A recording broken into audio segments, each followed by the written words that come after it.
कहानी की शुरुआत होती है जहाँ पर पहली बार एक लड़की बिना अंडरवियर के सो रही थी। जब ये लड़की गहरी नींद में थी तभी कोई इसका ब्लैंकेट खींच लेता है। इस चीज से उसकी आंख खुल जाती है और जैसे ही वो चेक करने के लिए उठती है तभी कोई पीछे से उसके बालों को पकड़कर उसे बेड पर पटक देता है और ऐसा करने वाला कोई और नहीं बल्कि खुद उसका पिता था। लड़की अपने पिता से पूछती है कि क्या बात है, लेकिन उसका पिता उसे कोई जवाब नहीं देता और अपनी बेटी के शरीर पर गंदी नजर डालता है। इसके बाद वो अपने चेहरे को अपनी बेटी के सामने लेकर आता है और उससे बोलता है कि मेरी बेटी कितनी बड़ी हो गई है। अब लड़की अपने बाप के मुंह से ऐसी बातें सुनकर डर जाती है। इसके बाद वो लड़की के बालों को छोड़कर उसके चेहरे को छूने लगते हैं। अब लड़की इससे डरकर रोने लगती है। अब ये लड़की समझ नहीं पा रही थी कि उसके साथ ये हो क्या रहा है और तभी इसके पिता यहाँ से चले जाते हैं। खैर अब अगली सुबह उस लड़की की माँ खाना बना रही होती है। उस लड़की का नाम मैरी था। वो यहाँ पर सोच रही थी कि कल रात को मेरे साथ जो हुआ क्या मुझे वो अपनी माँ को बताना चाहिए। तभी उसकी बहन भी सीढ़ियों से नीचे आ जाती है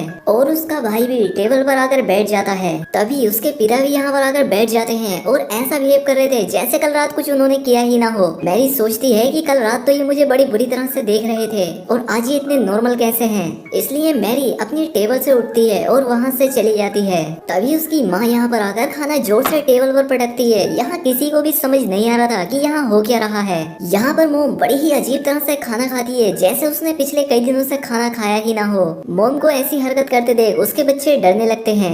अब उसका बेटा भी खाने को उगल देता है और कहता है खाने में बहुत नमक है और अब मोम उसी खाने को उठाकर पागलों की तरह खाने लगती है। अब यहाँ पर बात ये है कि इस फैमिली के साथ इतनी अजीब अजीब चीजें क्यों हो रही हैं। दरअसल ये लोग जब से नए कॉटेज में शिफ्ट हुए हैं उनके साथ ऐसी ही अजीब चीजें हो रही हैं। उनके पड़ोसी कभी उनके आंगन में अजीब से स्टैचू लगा देते हैं तो सुबह कोई उनके घर के सामने मरा हुआ जानवर लटका देता है और पिता हर रात अपनी बेटी के साथ अजीबोगरीब हरकतें करता है। मोम सुबह सुबह अजीब जानवरों की तरह खाना खाती है। वो अपना खाया हुआ खाना अपने बेटे को भी खाने के लिए देती है, लेकिन बेटा नहीं खाना चाहता। वो अपने डैड की तरफ देखता है। डैड कहते हैं कि अगर तुम नहीं खाना चाहते तो मत खाओ। ये बात सुनकर मोम डैड को गुस्से भरी निगाहों से देखती है। इसके बाद खाने को टेबल पर फेंक देती है और प्लेट्स को भी नीचे फेंक देती है। इससे बच्चे बहुत डर जाते हैं और मोम उन पर चिल्लाने लगती है। मोम अपने बेटे से कहती है कि जो मैं बनाती हूँ उसे चुपचाप खा लिया करो।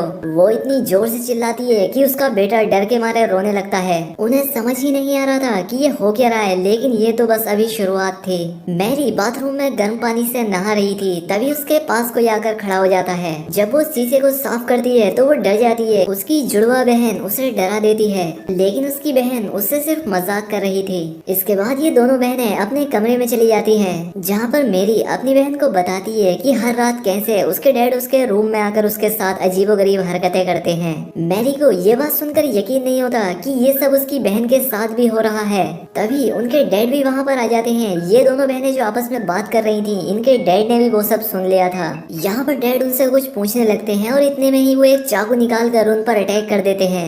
मैरी उन्हें धक्का देकर गिरा देती है और इसके बाद ये दोनों बहनें यहाँ से भाग जाती हैं। लेकिन तभी अचानक से फिर से उनके डैड उनके सामने आ जाते हैं और मैरी के बालों को पकड़ लेते हैं। वो कुछ देर के लिए इन दोनों को देखते हैं। इसके बाद मैरी को नीचे फेंक देते हैं। मैरी सीढ़ियों पर जाकर गिरती है और वहीं पर बेहोश हो जाती है। मैरी की बहन एना डर कर वहाँ से भागने लगती है। जब वो पीछे मुड़कर देखती है तो वो पाती है कि उसके डैड उसके पीछे नहीं आ रहे हैं। डैड स्टोरेज रूम में जाते हैं और वहाँ से एक बड़ा सा हथौड़ा लेकर बाहर आते हैं। दूसरी तरफ मैरी को भी होश आ जाता है और वो अपनी बहन को ढूंढने लगती है। तभी उसे लगता है कि उसके पीछे कोई है और जब वो पीछे मुड़कर देखती है तो वो पाती है कि उसके डैड हथौड़ा लेकर उसके पीछे खड़े थे। अब वो हथौड़ा लेकर मैरी पर हमला करने ही वाले होते हैं कि तभी एना जोर से चिल्लाती है, जिससे डैड रुक जाते हैं। एना एक बैट से अपने डैड के मुंह पर जोर से मारती है, लेकिन उसके डैड को कुछ भी नहीं होता और इसके बाद वो उस पर भी हथौड़े से हमला करते हैं।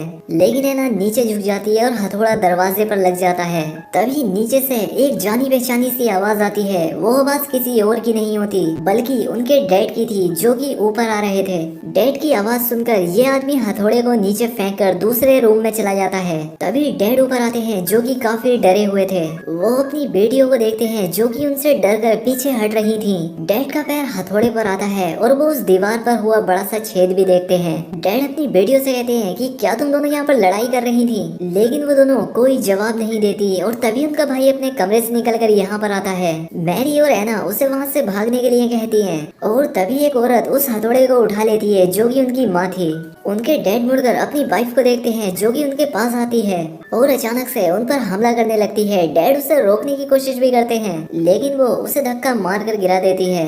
यहाँ पर मोम बहुत ही एविल सी स्माइल करती है और टूटे हुए कांच पर पैर रखकर अपने रूम में चली जाती है। तभी नीचे से फिर से एक औरत की आवाज आती है जो कि और कोई नहीं बल्कि इनकी असली मोम थी। वो ऊपर आती है और इन सबसे पूछती है कि यहाँ क्या हो रहा है, लेकिन सब उनसे डरने लगते हैं। डैड डरते हुए रूम का दरवाजा खोलते हैं लेकिन रूम में कोई भी नहीं होता, पर डैड फ्लोर पर पड़े हुए हथौड़े को देखते हैं। इसके बाद मोम अपनी बेटियों के पास जाती है और उनसे पूछती है कि क्या हुआ, लेकिन एना और मेरी अपनी मोम से डर रही थी। अब अगले दिन डैड अपने भाई को घर बुलाते हैं। उनका भाई चर्च का एक फादर था। अगले दिन वो इनके घर आता है।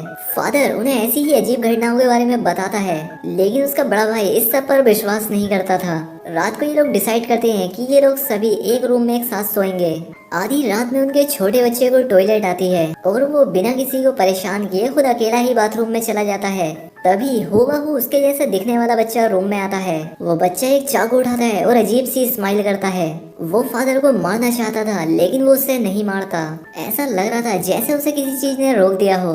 तभी फादर अपनी आँख खोलते हैं और फादर की वजह से ही ये लोग एक रात चैन की नींद ले पाए थे। अब क्योंकि फादर अकेले इस चीज से नहीं लड़ सकते थे इसीलिए वो अपनी एक सीनियर की हेल्प मांगते हैं। सभी सीनियर आपस में बैठकर बात करते हैं कि आखिर इस फैमिली के साथ हो क्या रहा है और ये सभी लोग एक्सोर्सिज्म करने का प्लान बनाते हैं।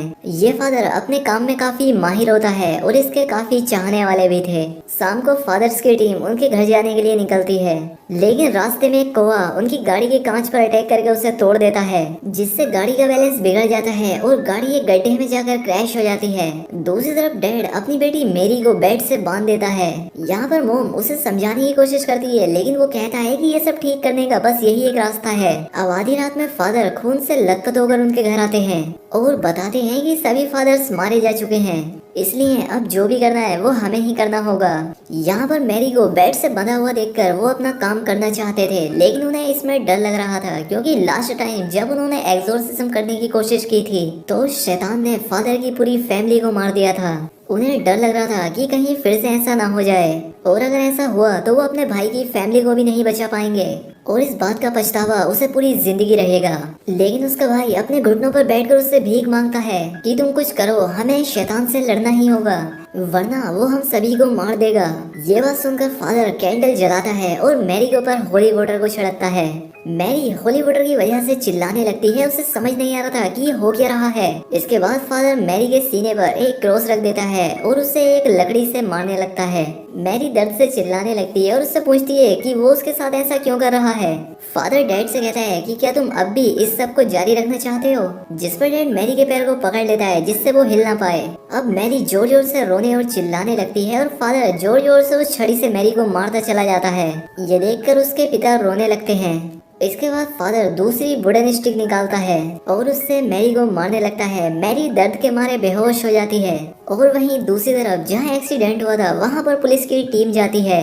जैसे ही वो फादर की टीम को गाड़ी से निकालती है उस गाड़ी में ब्लास्ट हो जाता है। उन सभी फादर में डैड का भाई भी बेहोश होता है जिसका मतलब ये था कि वो आदमी जो कि मैरी के घर है वो उसका अंकल नहीं बल्कि खुद ही शैतान है जो कि मैरी को लगातार पीटे जा रहा है। अब मैरी की मोम से और बर्दाश्त नहीं होता। वो कहती है ये कोई एक्सोर्सिज्म नहीं है, ऐसा करने से तो मेरी बेटी मर जाएगी।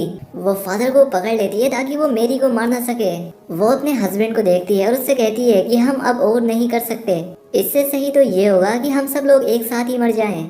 लेकिन तभी ये अपनी वाइफ को धक्का मार देता है और अपने भाई से रिचुअल कंटिन्यू करने को कहता है। तभी उस आदमी को एक आवाज सुनाई देती है जो कि उससे कह रही थी कि वो एक डरपोक आदमी है और वो गलत का साथ दे रहा है। और तभी जैक को सब समझ आने लगता है। वो अपनी वाइफ का गला दबाने लगता है और फादर एक खतरनाक सी स्माइल करता है। अब वाइफ एक कांच के गिलास को उठाती है और अपने हस्बैंड के सिर पर दे मारती है, लेकिन वो भी अपनी वाइफ को दीवार पर पटक देता है जिससे कि उसे बहुत चोट आती है। तभी वो अपने भाई की तरफ देखता है जो कि काफी डरावनी सी स्माइल करते हुए उसे देख रहा था, और इसीलिए ये भी उस शैतान पर हमला कर देता है, लेकिन वो उसे मारकर नीचे गिरा देता है। और जैसे ही वो शैतान उस आदमी को मारने वाला होता है कि तभी रियल फादर यहाँ पर पहुंच जाते हैं। वो यहाँ पर कुछ मंत्र पढ़ने लगते हैं जिससे वो बुरी आत्मा यहाँ से गायब हो जाती है। मैरी बुरी तरह से जख्मी हो गई थी, वो स्टोरेज रूम की तरफ जाने लगती है और अपने डैड की तरफ देखते हुए पूछती है कि तुमने मुझे इतनी देर तक मार खाने क्यों दी। तभी फादर मैरी के सामने एक मिरर रखते हैं जिससे कि उसकी बॉडी से शैतान निकलकर बाहर आ जाता है।